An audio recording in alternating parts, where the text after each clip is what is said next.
열왕기상 17장 1절 다 같이 읽겠습니다.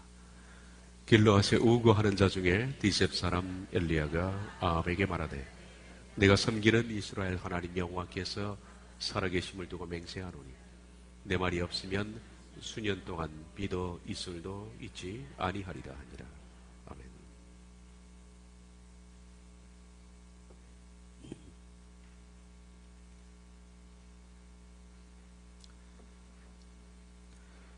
엘리야가 활동했던 시대는 이스라엘의 영적 상태가 가장 어두운 시대였습니다. 성경에서 대부분의 선지자들이 하나님으로부터 부름을 받았던 때는 시대가 어두웠기 때문입니다. 어두운 시대에 하나님 선지자를 부르셨습니다. 하나님을 잊어버리고 풍요의 신 바알와세라를 섬길 때 하나님은 그 시대에 적합한 선지자를 부르셔서 이스라엘에게 회개를 촉구하시고 심판을 경고하셨습니다. 선지자들이 등장했던 상황은 대부분 그런 상황이었습니다. 우리들은 선지자 가운데서 가장 강력한 선지자가 엘리야라 그렇게 알고 있습니다. 지난 시간에 말씀드린 것처럼 엘리야에게는 이런 별명들이 붙어 있습니다. 불같이 살다간 사람, 성경에서 가장 많은 기적을 행했던 사람, 850대 1의 사나이, 기도로서 3년 6개월 동안에 하늘의 문을 닫아 비를 내리지 않게 했던 사람, 다시 기도하니까 하늘 문이 열리고 비가 내리게 했던 사람, 불수레를 타고 회류가랑과 함께 하늘로 승천했던 사람, 세상에서 시체가 없는 두 사람 중에 한 사람. 엘리야가 이뤘던 기적은 성경에서 기적 가운데 많은 분량을 차지합니다. 엘리야 선지자가 선지자들 가운데서 가장 강력한 선지자였다는 그 말은 개인적으로 그의 사람의 능력이 탁월했기 때문이 아니라 하나님께서 그를 통해서 강력하게 역사하셨다는 것이며, 그러면 그만큼 엘리야가 살았던 시대가 이스라엘의 역사상 영적으로 가장 어두웠던 그리고 절망스러웠던 상황이었다는 것을 역설적으로 말해주는 겁니다. 한 개인의 능력이 탁월함이 아니라 하나님이 그를 통해서 많은 일을 하셨다는 겁니다. 그런데 역사적으로 보면 엘리야가 활동했던 시대의 왕은 아합입니다. 이 아합 왕은 이스라엘 역사상 가장 능력 있는 왕이었습니다. 그것이 참 아이러니합니다. 이스라엘 역사상 이스라엘을 정치적으로 경제적으로 최정상에 세워놓은 왕들이 몇 있는데 그 중에 한 사람이 아합입니다. 그런 정치와 경제에 있어서 이스라엘을 부강한 나라로 만들었던 능력 있는 왕이었고, 백성들에게 물어보면 전부 정치를 잘한다, 훌륭한 왕이다, 이렇게 인정을 받았던 사람입니다. 놀랍게도 그는 왕으로서는 능력을 갖춘 사람이었습니다. 그래서 아합이 통치했던 그 시대에는 정치적인 안정이 왔었고 경제적으로는 부강했습니다. 그리고 군사적으로는 강성한 나라를 이루었습니다. 다시 말해서 모든 것을 갖춘 능력 있는 왕이 아합이었습니다. 우린 성경에서 아합 그러면 아주 나쁜 의미로 그렇게 많이 받아들이지만은, 그러나 사회적으로 경제적으로 보면 그는 탁월한 왕이었습니다. 군사적으로 아합은 끊임없이 북쪽에서 이스라엘을 괴롭히던 아람 군대를 제압했습니다. 그는 강력한 군사를 거느렸는데, 한 실례로 당시 지중해를 제패했던 나라가 아수르입니다. 이 아수르는 후에 북쪽 이스라엘을 무너뜨리는, 주전 722년에 무너뜨리는 나라가 아수르죠. 그러나 아합 때는 아수르를 제압했습니다. 그 당시 아수르가 영토를 확장했을 때 이 영토를 저지하기 위해서 몇 나라가 연합했는데, 바로 아합은 2,000대의 병거와 1만 명의 보병을 용병으로 파송할 정도로 그는 강력했던 왕이었습니다. 이 정도 파송했다는 것은 당시에 용병으로서는 많은 수입니다. 그 결과 아합은 카르카스 전투에서 아수르와 싸워서 큰 승리를 얻었고, 아수르가 영토를 확장하는데 많은 제한을 준 겁니다. 그래서 아수르는 아합 때문에 많이 어려웠던 그런 역사적인 사실이 있습니다. 또한 아합은 모압을 정복했습니다.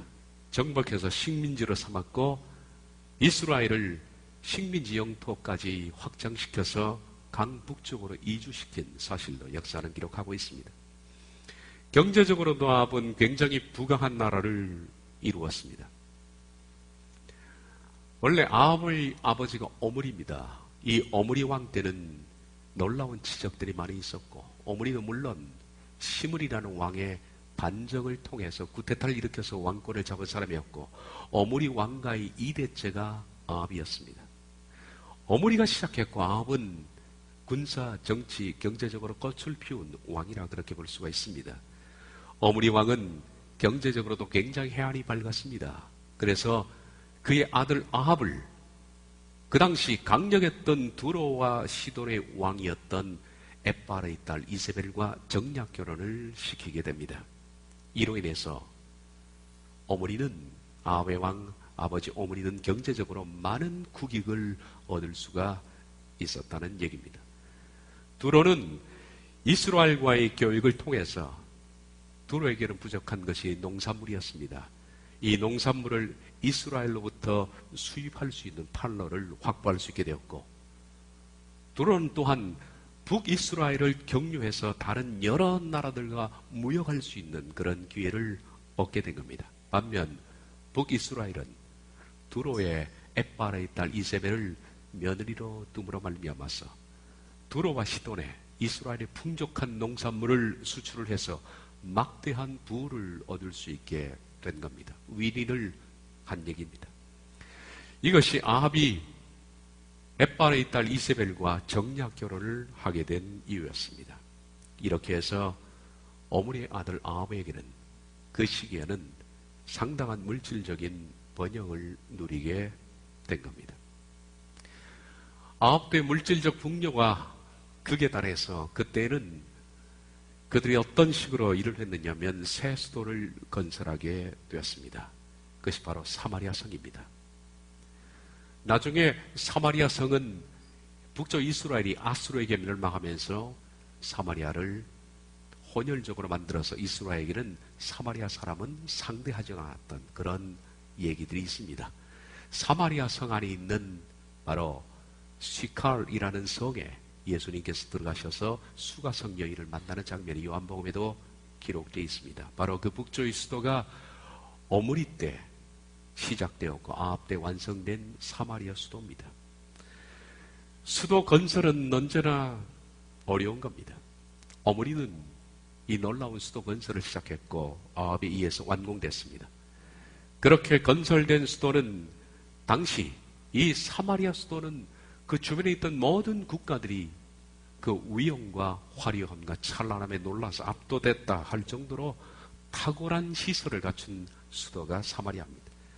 사마리아 성 곳곳에는 얼마나 많은 코끼리 상아로 장식을 해두었는지, 수많은 코끼리 상아를 가지고 도시 곳곳을 물들여 놨기 때문에 그 당시 사마리아 수도를 가리켜서 사람들은 상하이 궁이라는 별명을 붙일 정도로 사마리아 수도는 아름다웠다라고 합니다. 상하이 궁이라 그렇게 불렸습니다. 그런데 정치적으로 경제적으로 부강한 나라를 만들었던 아합은 영적으로는 가장 타락한 시대의 왕이었습니다. 이것이 성경이 주는 교훈입니다. 경제적으로는 부강해지고 정치적으로는 평안하고, 그러면 영적으로는 더 사람들이 하나님을 경외할 것 같지만은 성경 어디를 봐도 그렇지 않습니다. 이것이 비단 아합 때뿐만 아닙니다. 성경적 역사가 증명하는 바는 경제적으로 정치적으로 부강하고 평안해지면 항상 영적으로는 암흑기가 온다는 것이 마치 공식처럼 결코 비례할 수 없고 반비례로 한다는 것이 성경이 내린 역사적인 정설입니다. 모든 시대가 다 그랬습니다. 그래서 하나님께서는 부를 주는 것이 국가적으로나 개인적으로나 두려운 일입니다. 개인적으로도 마찬가지입니다. 우리의 삶이 평탄해지고 그리고 물질적으로 풍요로워지면 그 사람이 하나님을 잘 경외할 것 같지만은 그때부터 영적 암흑기에 접어든다는 것이 역사나 개인에게 주어진 정설입니다. 풍요를 위해서 너무 많은 영적인 것을 버린 겁니다. 말씀드린 것처럼 엣바라의 딸 이세벨을 아내로 맞으면서 바알 전도사인 이세벨이 아합의 아내가 되어서 이스라엘에 들어오면서 이스라엘은 졸지에 바알 숭배가 퍼지기 시작했습니다. 온 나라에 바알 숭배가 만연하기 시작했습니다. 바알과 아스라의 숭배가 공식적으로 허용되었고 그리고 아스타롯까지 신들의 치정관계에 얽힌 바알, 아세라, 아스타롯. 그래서 첩과 정실의 싸움이죠. 아세라와 아스타롯. 그로 인해서 바알이 흥분하게 되고 흥분하게 되면 비가 내리고 풍요가 온다는 이 농번기 신의 사상입니다. 풍요의 신이죠. 이것이 공식적으로 허용되었고 마침내 그가 건설했던 수도 사마리아에 바알 신전이 세워지게 된 겁니다. 바알 종교는 야훼 하나님의 신앙을 누르고서 마침내 국가의 공식적 종교가 되었습니다. 그런데 왕은 그렇다 치더라도 이스라엘 백성들 가운데 신앙이 있던 많은 사람들이 아주 극소수지만 일부 신앙인들은 바알 종교가 공식화되는 것을 조항하고 반대하고 핍박을 그로 인해서 받기도 했지만은 대다수의 이스라엘 사람들은 그냥 양다리를 걸치는 상황으로 넘어가게 된 겁니다. 그 시대나 이 시대나 말씀을 좇아서 서로 간에 타협하지 않고 오직 외로운 길을 가고 핍박을 감수하는 사람들은 아주 적은 겁니다. 대부분의 사람들은 바알도 그냥 좋고 여호와도 좋고 해서 양다리 걸치는 상황으로 간 겁니다. 바로 이스라엘 백성들이 이렇게 영적으로 암흑기 하나님보다 어떤 의미에서는 바알이 더 그들의 삶에 밀착되어 있고 바알이 주는 풍요가 직접적이니까 사람은 돈 앞에서는 약해지는 겁니다. 하나님보다 돈이 더 가까운 겁니다. 마지막 시대도 그럴 겁니다. 당장 배고픈데 내 눈앞에 김이 나는 찐빵 하나를 택하지 사람은 저 멀리 있는 보이지 않는 하나님의 나라는 뒤처린 겁니다. 그것이 사람의 본성이겠죠. 그래서 대부분의 사람들은 바알을 찾게 됩니다. 풍요의 신. 이렇게 어두워져가는 아주 영적으로 깜깜한 시기에 하나님은 강력한 선지자 엘리야를 불러내셨습니다. 그리고 그로 하여금 활동하게 하신 겁니다. 오늘 이 시대는 어떨까요? 이 시대는 마찬가지로 바알 시대처럼 이 엘리야 시대처럼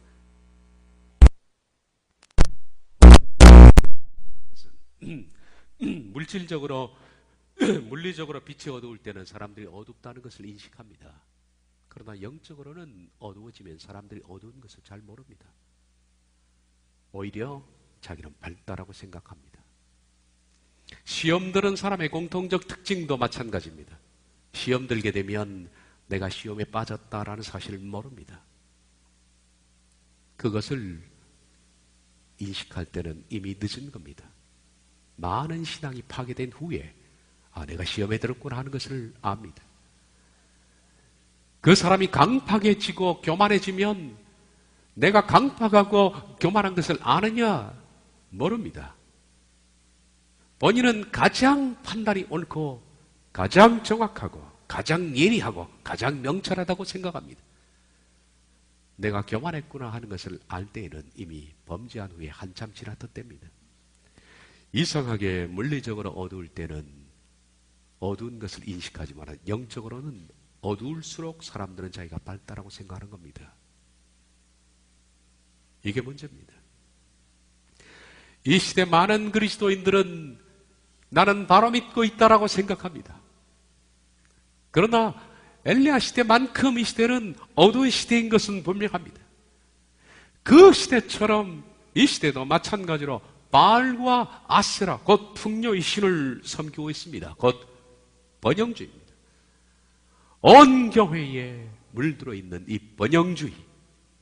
교인들은 실제로 하나님을 섬기는 것 같지만은 교회에 와서 그들이 비는 것은 만몬신입니다. 번영과 풍요를 위해서 그들은 기도하고 예배합니다. 하나님이라는 미명하에서 그들은 만몬신을 섬기고 있다는 겁니다. 한국교회는 번영주의 때문에 망했습니다. 거의 마지막까지 온 겁니다. 이 번영주의는 은사주의와 함께 들어왔습니다. 가장 한국이 전쟁 짓고 가난한 시절에 6.25 전쟁으로 모든 것이 폐허가 되고 먹을 것이 없고 집은 다 무너지고 입을 것이 없는 사회적으로 빈곤한 그때 사탄은 번영주의와 은사주의로 대별되는 오순절 교단을 통해서 한국교회에 그냥 여지없이 침투해 들어왔습니다. 무분별하게 받아들이기 시작했다는 겁니다. 차라리 전쟁 때가 나왔습니다. 그 이전에 일제 때가 나왔습니다. 한국교회는 일제시대와 전쟁을 거치면서 수많은 사람들은 처음 복음 때는 성결하게 살아야 되고 거룩하게 살아야 된다는 것을 당연히 여겼습니다. 모든 그리스도인들의 삶은 성결과 거룩이었습니다. 그러나 바로 전쟁 직후에 오순절 교단이 들어오면서 한국교회는 망하기 시작했습니다. 풍요가 신이 된 겁니다. 바로 그 시기에 박정희 대통령의 새마을 운동이 시작된 겁니다. 온 국민의 정서는 잘 살아보세라는 것으로 직결됩니다. 잘 살아보자는 겁니다. 그만큼 어려웠으니까 마을도 뜯어고치고 지붕도 바꾸고 고깃국 먹고 쌀밥 먹고 잘 살아보자는 것이 운동이 됐습니다. 전 사회적으로는 무슨 개발해서 개발이 붐이 일었고 건물이 하늘 높이 솟구치기 시작했고 온 국민들이 잘 살기 운동에 돌입한 그때 바로 그 시기에 맞게끔 사탄은 번영주의를 보냈습니다. 오순절 교단을 통해서. 그 시기에 한국교회 순복음교회가 오순절 교단의 신앙을 받아들이고 오순절 운동이 시작된 바로 그 시기입니다. 물질의 풍요와 은사주의로 상징되는 오순절 운동은 바로 박정희 대통령의 새마을 운동과 맥을 같이 하여 교회는 더욱 크게 성장하고 수가 모이고 건물이 확장되는 사회적 현상과 맥을 같이 하게 된 겁니다. 교회에 모이는 수가 교회에 하나님이 계시다는 척도가 아닙니다. 교회 건물의 사이즈가 신앙의 사이즈가 결코 아닙니다. 그런데 오순절 운동 이후에 한국교회는 얼마나 많이 모이느냐 하는 교인 수의 사이즈가 그리고 건물의 사이즈가 곧 신앙의 사이즈로 평가가 되기 시작한 겁니다. 그래서 목사들은 너도 나도 할 것 없이 성경에도 없는 성전 건축이라는 비성경적 아니 반성경적 용어를 사용해서 더 큰 건물을 지으려고 혈안이 된 겁니다. 사회도 그랬고 교회도 그런 겁니다. 성전은 오직 예루살렘에 있는 성전 그거 외에는 성전이 아닙니다. 우리가 모여있는 이것도 교회도 아닙니다. 그냥 예배 당일 뿐입니다. 그런데 그렇게 평가되기 시작했다는 겁니다. 성전 건축이라는 미명하에 마치 예루살렘의 성전을 건축하는 것처럼 옛날 성막을 건축하는 것처럼 사람들은 그것을 해서 하나님께 영광이 된다라고 생각을 하게 된 겁니다. 그렇게 해서 교회를 크게 지어놓으면 그것이 바로 목사들의 실력이고 권위며 목회며 은혜며 그의 개인적인 능력이기 때문입니다.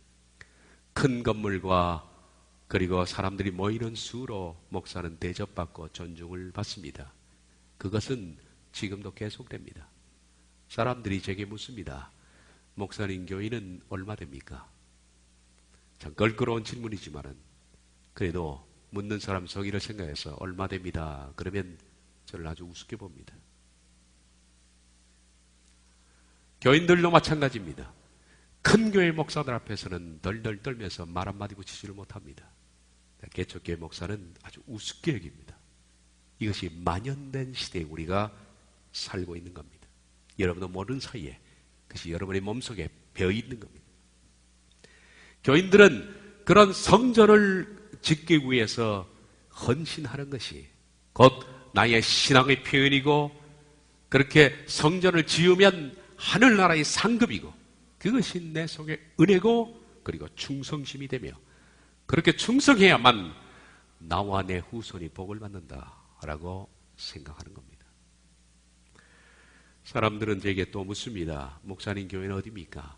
우린 지하입니다. 그러면 사람이 낯빛이 변합니다. 지하라 그러면. 그럼 제가 우습게 말로 그러죠. 지상교회들은 다 타락했다면서요. 그래서 우리는 지하교회입니다. 교회는 건물이 아닙니다. 우리가 여기서 교회라고 불리우는 것은 하나님을 경외하고 말씀이 있는 곳에 여러분이 회집이기 때문에 성도들이 집합체가 교회지, 건물은 그냥 예배 당일 뿐입니다. 우리가 술집을 헐고 거기에 들어가서 예배를 하면 그것이 예배당이 되는 것 뿐입니다. 교회는 성도들의 집합체입니다. 교회 간판이 없어도 상관이 없습니다. 종탑이 없어, 십자가 붙지 않아도 교회는 상관이 없습니다. 성경을 믿고 성경대로 살고 예수님을 나의 구주로 고백하는 사람들이 모여 있다면 그것이 곧 교회인 겁니다. 교회사에서 가장 타락한 교회 시대는 두말할 것이 중세 시대입니다. 중세가 가장 타락했습니다. 천년에 걸친 중세. 그러나 여러분, 중세만큼 교회 건물이 뛰어난 것이 없고 가장 화려하고 가장 잘 조직된 문화적, 예술적, 그리고 성직자의 권위나 모든 예배의 형식이 가장 뛰어난, 교회 음악이 가장 뛰어난 그런 시대가 바로 중세입니다. 아름다운 예배당, 장엄한 예배, 탁월한 음악, 잘 조직된 성자들, 구름같이 모여드는 군중들. 그러나 역사는 평가하기를 중세는 가장 썩었던 시대였다. 그리고 냄새가 나는 최악의 교회다라고 교회사는 평가를 내리고 있습니다. 지금 한국교회가 그렇습니다. 한국교회는 지금만큼 전성기를 누릴 때도 없습니다. 그러나 한국교회는 가장 부패하고 지금 썩었던 때입니다. 모든 목사들의 로망은 큰 교회입니다.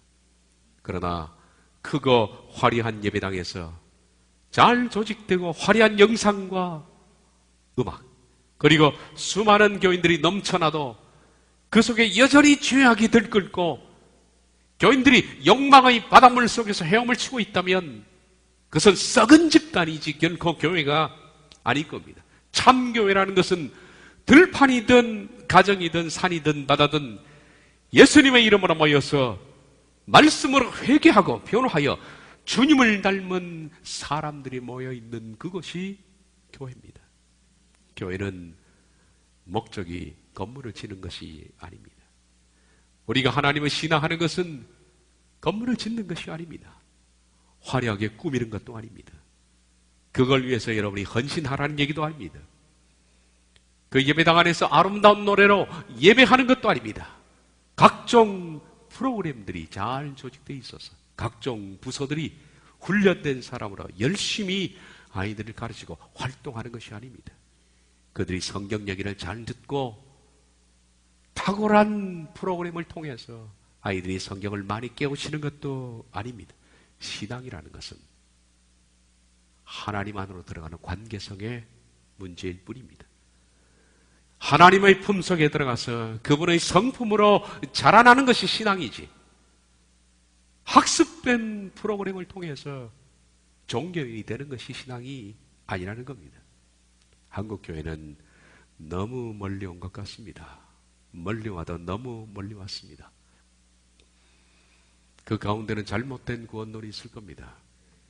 이미 구원받았다는 생각, 내가 구원을 상실할 수 있다는 두려움이 없는 잘못된 구원론, 그리고 잘못된 교회론, 교회는 건물이다 라는 이 회개망측한 이론, 성경의 비성경적도 아니고 반성경적인 성전 건축 사상, 그리고 잘못된 은사론, 무당처럼 신비하게 뭘 보고 듣고 느끼고 이상한 말을 하고 접신하고 예언하고 이런 것들을 은혜라고 판단하는, 마치 신앙하면 이성이 마비되는 것처럼, 제가 누누이 강조하지만 신앙은 가장 이성을 날카롭게 가는 겁니다. 가장 이성적으로 만드는, 가장 논리적이고 가장 이성적으로 만드는 것이 신앙입니다. 그런데 신앙은 이성을 무시하는 것으로 흘러버린 오늘의 현실입니다. 너무 멀리 왔습니다. 너무 멀리 와서 이제는 돌아가는 것이 거의 불가능할 정도가 되어버렸습니다. 잘 살아보는 것이 신앙이 됐습니다. 그동안에 한국교회는 전심을 다하여서 뭘 했느냐? 한국교회 교회사의 가운데 부흥사는 한마디로 삽질사입니다.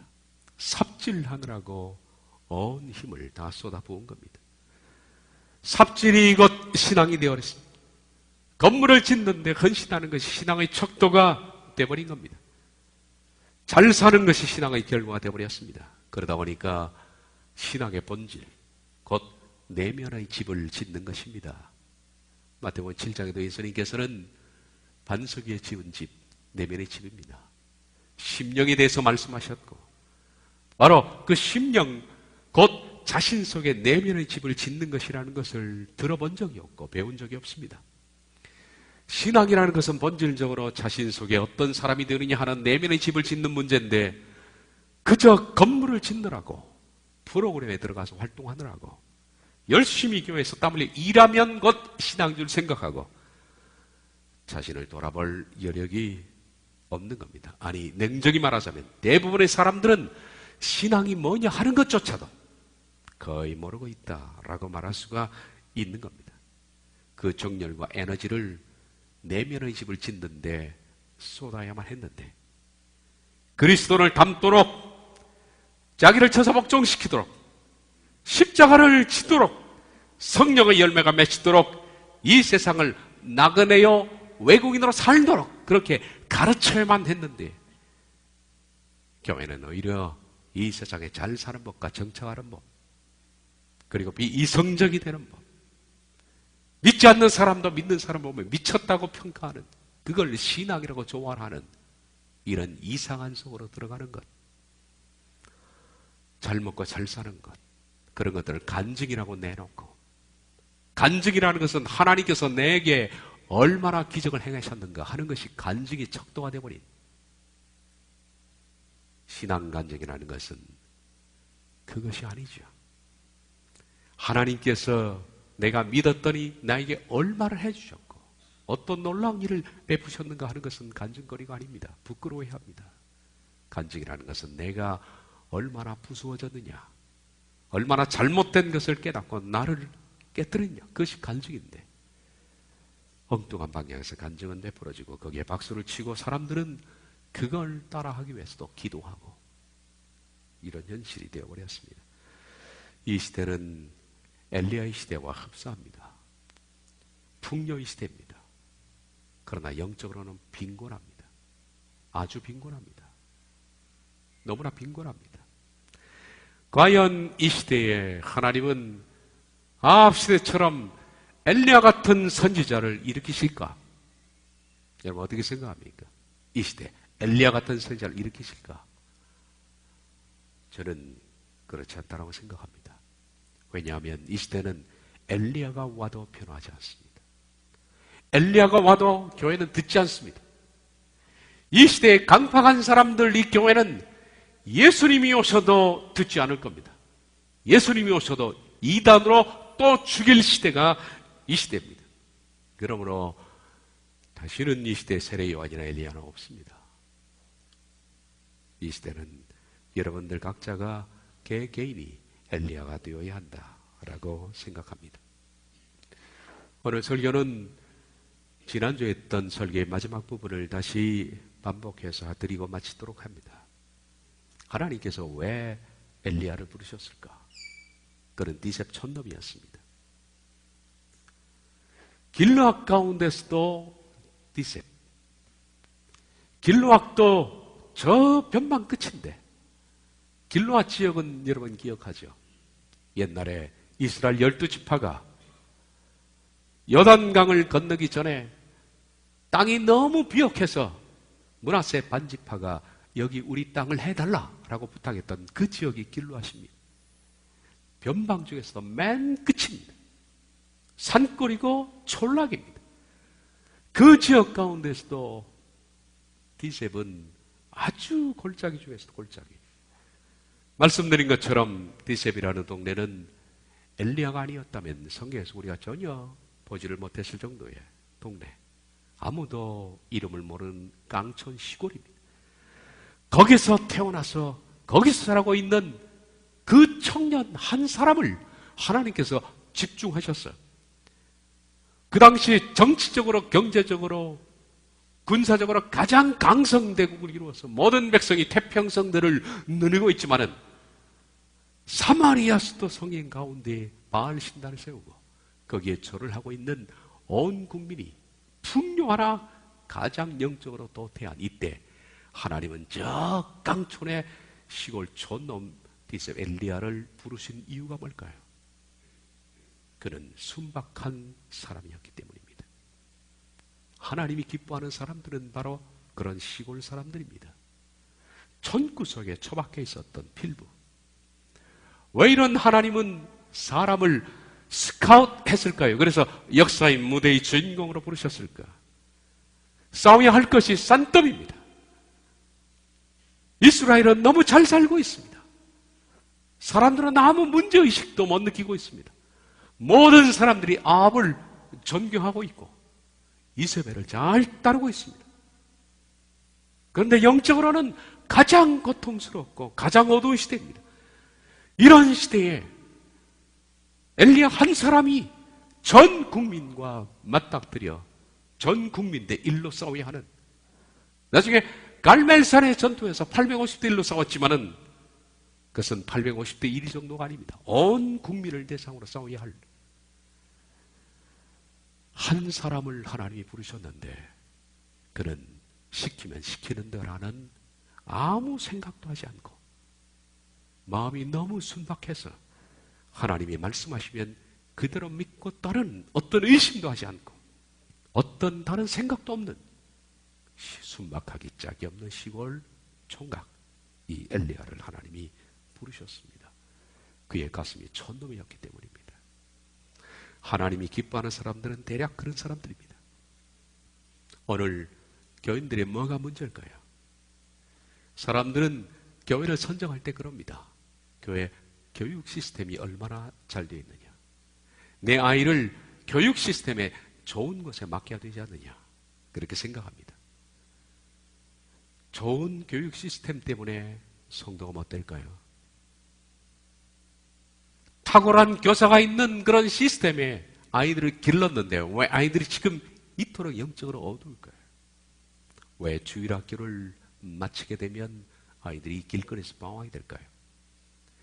서울에 가장 교육 시스템이 잘 되어 있다는 어떤 교회에 제가 아는 어떤 학생이 산상집회를 같이 참여를 했습니다. 여름 산상집회에 초등학생이었는데 산상집회가 끝나고 난 뒤에 애들이 3, 4, 5에 모여서 담배를 피고 심지어는 마약을 하는 아이들도 발견한 겁니다. 이것이 오늘날 교육의 현실입니다. 높은 수준의 프로그램이 없어서 문제입니까? 아니면 성가대 찬양이 어설퍼서 문제입니까? 악기가 부족합니까? 주일학교 교사가 더 훈련되지 못해서 문제일까요? 여러분이 성경 공부가 부족해서 그럴까요? 어떤 분들은 그렇게 말합니다. 목사님, 우리 교회도 성경 공부합시다. 성경 공부가 못해서 문제일까요? 아니면 기도가 부족해서 문제일까요? 우리의 문제는 너무 많이 알아서 문제입니다. 너무 좋아서 문제입니다. 성경도 배워도 너무 많이 배워서 문제입니다. 오카론 목사도 공식적으로 말합니다. 내가 성경 공부를 가르쳐 놨더니 전부 불신자를 만들어 놨다. 그렇게 단식하고 그의 목회를 마친 마지막 부분을 우리가 기억할 겁니다.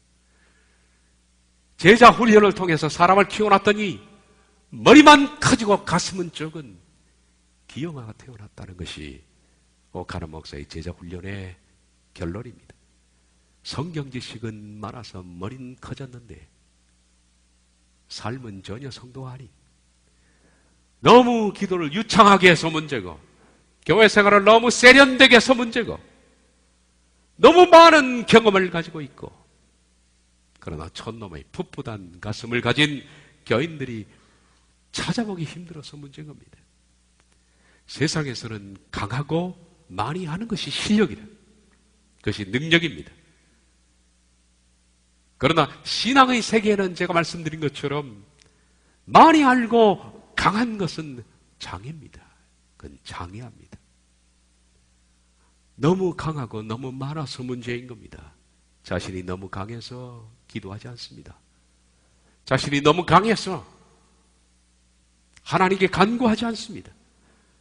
내 속에 내가 너무 강해서 타인에게 상처를 입힙니다.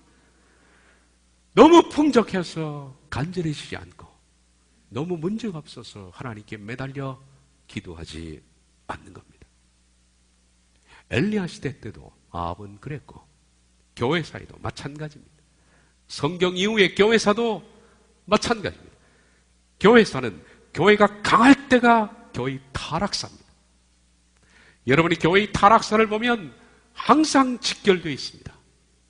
문화적으로, 사회적으로, 정치적으로 풍요로울 때는 교회 타락사입니다. 한국은 지금 평화 물결이 술렁이 되고 있습니다. 이제는 북한과의 팽팽한 긴장감도 사라지고 있다고 사람들은 좋아하고 있습니다. 그러나 보십시오. 더 흑암 길은 찾아올 겁니다. 더 깜깜해집니다.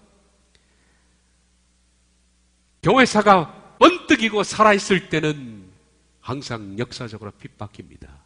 배고프고 힘든 그런 시기였습니다. 그럴 때 하나님의 사람들이 바로 섰던 것입니다. 중세의 신정주의가 그랬습니다. 교회의 힘이 직결되니까 교황들이 힘을 얻고 서로 죽이고 악을 자행하고, 어떤 교황은 교황을 얻기 위해서, 그 자리를 얻기 위해서 잠자는 교황의 머리를 도끼로 내리쳐 죽이고 암살하고 정부를 통해서 살인하고, 이런 것들이 잔악한 교황사입니다. 권력과 암투, 불륜, 모략과 살인, 부정과 부패, 수녀원과 수도원 사이에 굴을 파서 거기에 얼마나 많은 아이들이 뼈를 묻었는지, 마침내 그 힘으로 응축된 그 에너지로 200년에 걸친 십자군 전쟁을 일으킨 것이 바로 교회사입니다. 교회는 세상적인 힘이 강해지면 안 됩니다. 그리고 교인 여러분들도 교회에서 여러분의 힘이 강해지면 안 됩니다. 교회에서 힘을 얻으려고 하지 마십시오. 교회에서 힘을 얻는 순간이 여러분에게 가장 위험한 시기입니다. 교회를 망가뜨린 대부분의 사람들을 보면 교회에서 힘을 가진 사람들입니다. 그 사람에 의해서 교회는 분열되고 망가지게 된 겁니다. 교회도 개인도 힘을 버려야 합니다. 그래야 우리가 사는 겁니다. 초대교회는 힘이 없었습니다. 그랬더니 하나님이 역사하신 겁니다. 교인은 힘이 강할수록 신앙과 멀어지는 겁니다. 모세가 사람을 죽일 때에는 자신의 힘이 너무나 그릇됩니다. 그러나 하나님께서는 모세의 힘을 빼기 위해서 40년 동안의 미디안 광야에서 그 힘을 뺐습니다. 그랬더니 그를 통해서 이스라엘을 구출해내셨습니다. 바울 자신도 힘이 끌어넘쳤을 때는 포악자고 살인자고 비방자였습니다. 박해자였습니다. 그러나 하나님은 바울에게 힘을 빼기 위해서 그에게 육체의 가시를 주셨습니다. 이 만성 질병으로 움직이면 고통스럽고 아프고 힘듭니다. 하나님께 이것을 고쳐달라고 3차례 동안에 기도했지만 하나님께서는 말씀하셨습니다. 내가 너에게 준 그 가시 질병에 대해서 너는 더 이상 구하지 마라. 너는 그것이 있어야 네 힘이 빠지느니라. 너에게 만약에 가시가 없다면 너는 그 끌어넘치는 힘으로 교만하여 패역하여 네 자신이 무너지느니라. 네가 약할 때 너는 강해질 수가 있다 라고 고린도후서 12장에서 말씀했습니다. 하나님은 약한 자를 사랑하십니다. 심령이 부수어진 자를 하나님이 사랑하십니다. 하나님은 디셉 촌놈 엘리야만 사랑하시는 것이 아닙니다. 하나님의 백성들은 다 디셉 촌놈과 같은 심정을 가져야 합니다. 이제 여러분 차례입니다. 여러분 어떤 삶을 살겠는가? 촌놈의 삶을 살겠는가? 아니면 여러분이 힘을 가진 삶을 살겠는가? 여러분이 택해야 합니다. 우리가 두렵고 떨림으로 구원의 길을 가려면 우린 항상 순박한 마음을 유지해야 합니다. 저는 종종 제 자신이 내 마음속에 있는 순박성을 잃을까봐 겁이 납니다. 그냥 순수하게 울고 순수하게 웃고 순수하게 생각하는 그 마음이 사라지는 순간에 저는 프로화된 목사가 될 것이고 저는 구원을 잃을 사람이 될 줄 그렇게 생각하고 늘 두렵고 떨림 가운데 있는 겁니다. 순박한 촌놈의 심령을 결코 잃지 마시기를 주님의 이름으로 당부합니다. 기도하겠습니다.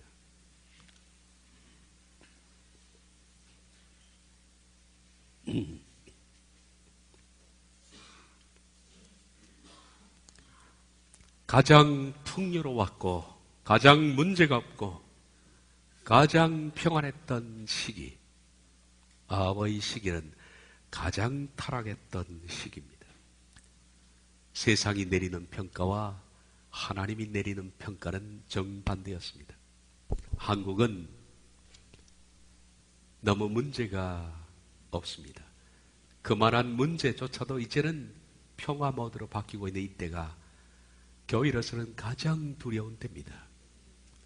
역사의 밤은 이제는 가장 깊어져서 바로 예수 그리스도의 재림과 직결되어 있는 동트기 직전 칠흑과 같은 시기가 도래했습니다. 북해가 위험이 사라진 것은 기뻐할 일이 아닙니다. 전쟁의 공포가 사라지는 것도 기뻐할 일이 아닙니다. 잘 사는 것, 교회가 평안한 것, 내 삶이 평안한 것, 그것은 가장 두려운 시기로 진입하는 것이기에 우린 무서워합니다. 주님, 우리를 평안히 두지 마시고 우리를 바다 한복판 평안하게 이끌지 마시고 높은 파도가 있는 것, 그래서 순간순간 살기 위해서 부르짖어야 할 수 있는 파도가 있는 것으로 인도하시며 우리가 평안히 하늘을 바라보고 하나님을 바라보며 노래할 것이 아니라 불비가 내리고 포탄이 기는 것을 기른 우리의 삶의 전장터 속에서 믿음은 자라니 하나님 우리가 평안을 노래하지 말게 하시고 기대하지 말게 하시고 두렵고 떨림으로 이것보다 더 두려운 것이 없는 구원의 두려움을 이루어 나가게 하옵소서. 예수님의 이름으로 기도하옵나이다.